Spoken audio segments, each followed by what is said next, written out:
안녕하십니까? 요한복음 210번째 시간 베드로가 기억해야 할 세 가지 신앙 파트 1 베드로가 기억해야 할 세 가지 신앙 첫 번째 시간을 함께 살펴보도록 하겠습니다. 본문의 말씀 요한복음 18장 16절부터 있는 말씀 함께 읽습니다.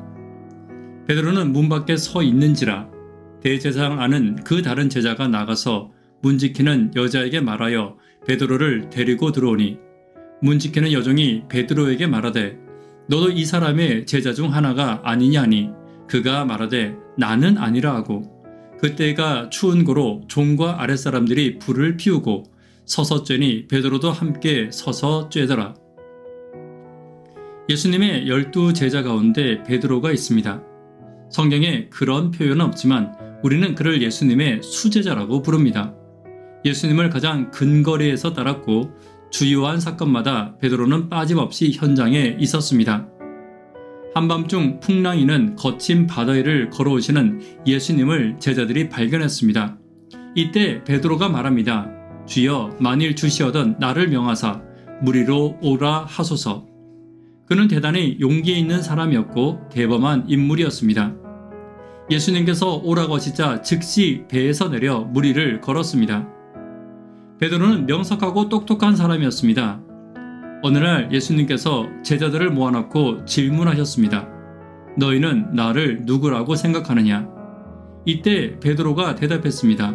주는 그리스도이시오 살아계신 하나님의 아들이십니다. 이 대답을 들은 예수께서 이렇게 말씀하셨습니다.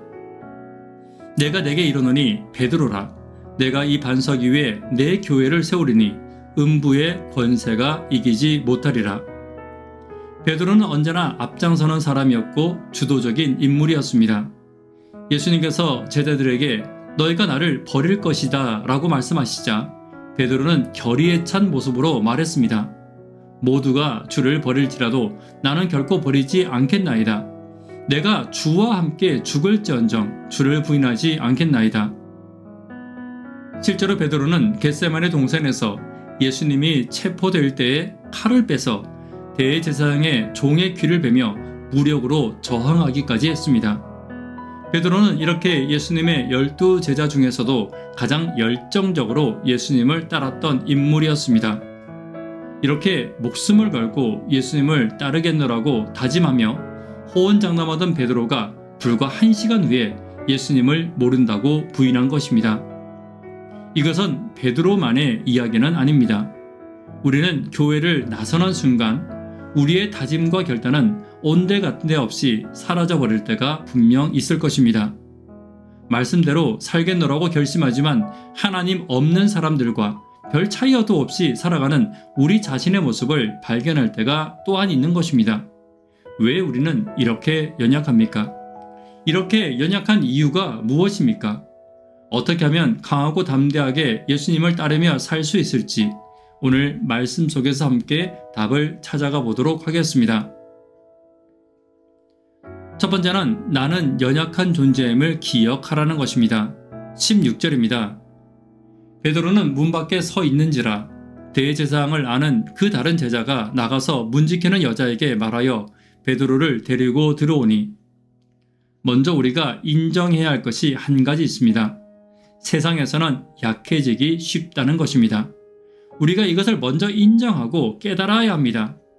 우리는 교회에서 예배 드릴 때 믿음도 생기고 결단도 내립니다. 이제 말씀대로 살 것이다. 어떤 상황이 닥쳐도 주님을 따를 것이다. 입으로도 하나님을 고백하지만 내 삶과 행동으로 주님을 고백할 것이다. 그러나 결심이 삶이 되는 것은 결코 쉽지 않음을 우리는 경험으로 알고 있을 것입니다. 성경을 배우고 말씀으로 훈련 받을 때는 이전에 이렇게 살 수 있을 것 같은 기대로 충만해졌다가 얼마 지나지 않아 기대가 실망으로 바뀔 때가 종종 있는 것입니다. 우리가 세상에 나가면 왜 약해지는 것입니까? 우리가 세상에서 약해지는 이유는 하나님이 세상보다 더 약해 보이기 때문입니다.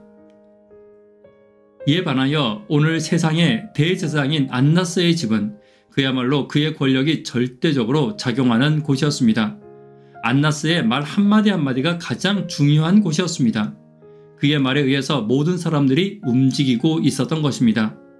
베드로가 그의 집에 들어가기 위해서는 자신이 예수님의 제자가 아니라고 부인해야만 했습니다. 그래야 그곳에 들어갈 수 있었던 것입니다. 우리가 세상에서 계속 약해지는 이유가 바로 여기에 있습니다. 세상은 마치 대제사장 안나스의 집들과 같은 것입니다. 세상의 권력과 세상의 권력자들의 힘이 절대적인 곳입니다. 그들의 결정과 말에 모든 것이 달려 있는 것만 같은 곳입니다. 실제로도 그렇게 모든 것이 움직이고 있는 곳이 바로 세상입니다. 반대로 그 앞에서 예수님을 따른다는 것은 한없이 어리석게 보이는 곳이 바로 세상인 것입니다. 교회 안에서 예수님을 부인하며 살아가는 사람은 아무도 없습니다. 그러나 세상에 나가면 다릅니다. 마치 그리스도인이 아닌 것처럼 살 가능성이 큽니다. 물론 적극적으로 그리스도인이 아니라고까지는 하지 않겠지만 그렇다고 적극적으로 그리스도인임을 드러내며 살아가지도 않는 것입니다. 우리는 그래서 세상에 나가면 약해집니다. 자꾸 믿음도 흔들리고 결단도 사라지는 것입니다. 그래서 우리가 먼저 이것을 기억해야 합니다. 나는 세상에서 연약해질 수밖에 없는 존재임을 기억해야 합니다. 그래서 하나님의 이름을 더 부를 수밖에 없는 존재임을 기억해야 하는 것입니다. 오늘 세상에서 연약해진 우리가 하나님의 이름을 더 간절히 부르는 저와 여러분 되기를 간절히 바랍니다. 말씀의 결론 맺도록 하겠습니다.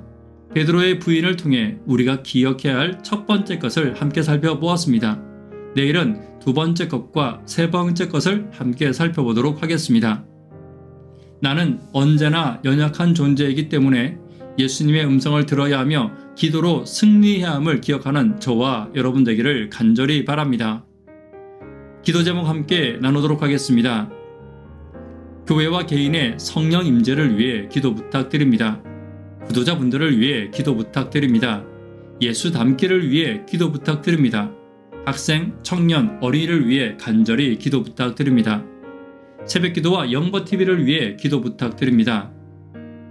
나의 연약함을 예수께 의지하는 내가 되기를 위해 기도 부탁드립니다. 이 시간 개인적으로 기도하도록 하겠습니다. 감사합니다.